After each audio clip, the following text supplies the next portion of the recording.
Hello केम छो बधा मजामां बधाने मारा जय श्री कृष्ण। આજે આપણે એક એવી રેસીપી લઈ આવ્યા છે ને કે ગમે ત્યારે તમે બનાવીને ખાઈ શકો છો અને આપણા ઘરમાં જે વસ્તુ હોય ને એમાંથી જ આપણે બનાવશું। અને અત્યારે ચોમાસાની ઋતુ છે, વાતાવરણ સરસ છે, તો બધાને શું યાદ આવે? ભજીયા। હવે ભજીયા તો બધાને ભાવતા જ હશે, ગુજરાતીઓના તો ફેવરેટ છે ભજીયા, પણ એવા ઘણા લોકો હશે કે જેને ભજીયા ભાવતા હશે। તો આજે આપણે લેફ્ટ ઓવર રાઈસમાંથી ભજીયા લઈ આવ્યા છીએ, ભાતના ભજીયા।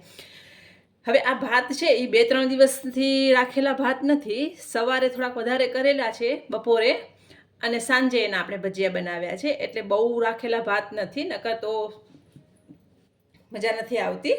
એટલે બપોરે તમે જે જમવામાં ભાત બનાવો એમાં થોડાક વધારે બનાવી નાખવાના, અને સાંજે તમે નાસ્તામાં આ ભજીયા સર્વ કરી શકો છો। અને તમને ખ્યાલ હશે કે રાતના ભાત હોય ને સવારે દહીંમાં નાખીને રાખી દીધા હોય ને, એ ખાવાથી વિટામિન B12ની કમી પૂરી થાય છે। એટલે દહીંમાં નાખેલા ભાત છે એ કર્ડ રાઈસ, જે મેં આગળ વિડીયો અપલોડ કરેલો છે। અને ભજીયાની ઘણી બધી આપણે રેસીપી આગળ અપલોડ વિડીયા કરેલા છે। દાળના ભજીયા છે, મગની દાળના છે, દાબડા છે, ડુંગળીના છે, ઘણી જાતના એવા ભજીયા ગાયડા છે, રેસીપી નાખી છે। તો આજે આપણે લેફ્ટ ઓવર રાઈસમાંથી ભજીયા બનાવશું। તો તેના માટે સામગ્રી પહેલાં બતાવી દઉં। આ મેં ભાતને બાફીને રાખ્યા છે, થોડાક ઠંડા થઈ જાય એટલે મેં એને લેફ્ટ ઓવર કીધું, કે બપોરે કરેલા હોય સાંજે આપણે નાસ્તામાં ભજીયા બનાવી શકીએ।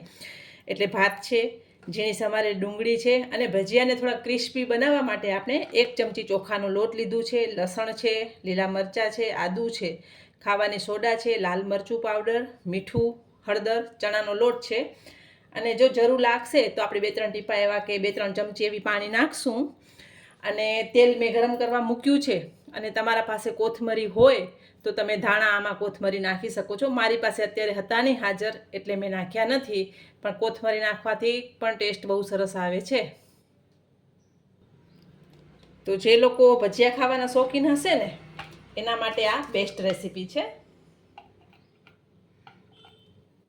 કે ઘણીવાર એવું થાય છે કે આપણા ઘરમાં ભાત વધી પડે છે, તો પહેલાં એકવાર આપણે આવી રીતે એને મિક્સ કરી લેવાના છે। થોડોક ભાતનો દાણો સોફ્ટ થઈ જાય,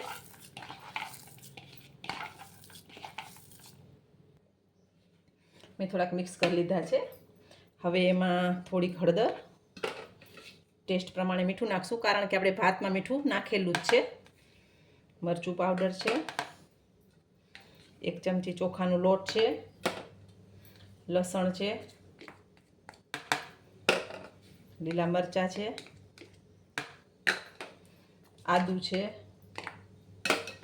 અને આ ડુંગળી નાખી છે।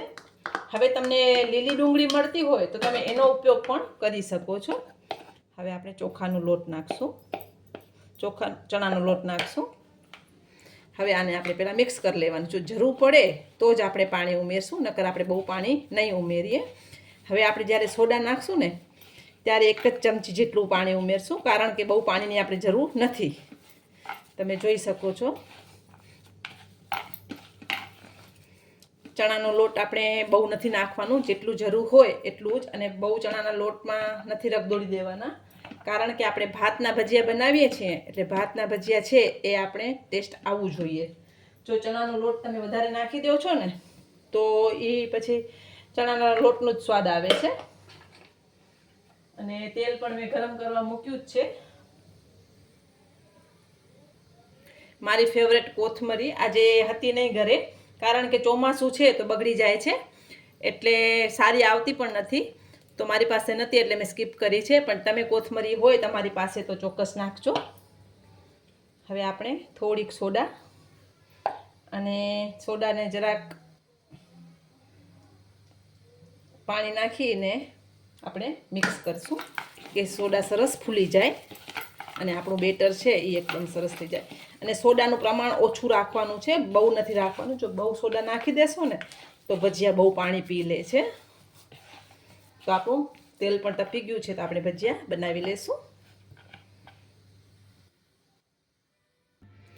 અને તેલ મેં તમને પહેલાંય કીધું છે કે કોઈ પણ રેસીપી આપણે કરીએ ત્યારે આપણે તેલ એકદમ ગરમ પહેલાં કરી લેવાનું છે, પછી જ આપણે રેસીપી કરવાની છે। કારણ કે હું મારા ઘરમાં સિંગ તેલ વાપરું છું, તો તો સિંગ તેલ જો સરખો ગરમ નહીં થયો હોય તો એનો ટેસ્ટ ખરાબ આવે છે રેસીપીમાં. અને આપણે કોઈ પણ રેસીપી તળવાની હોય છે, ભજીયા છે કે કટલેસ છે કે બીજું કાંઈ પણ તળવાની જે વસ્તુ, એ તેલ વધારે પીવે છે.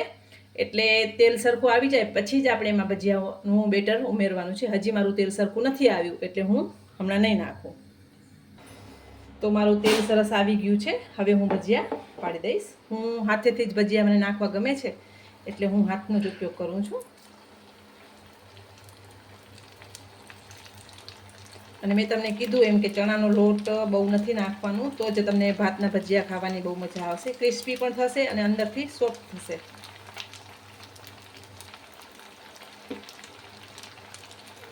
હવે ઘણાને ચમચીથી ગમે છે પણ મને નથી ગમતું એટલે હું હાથેથી જ ભજીયા પાડતી હોઉં. ને ભજીયા પાડવાની રીત હકીકતે તો હાથેથી જ છે કે હાથેથી જ ભજીયા પડે. તમારી કઢાઈમાં જેટલા ભજીયા તમે નાખી શકતા હો એટલા તમે નાખી શકો છો.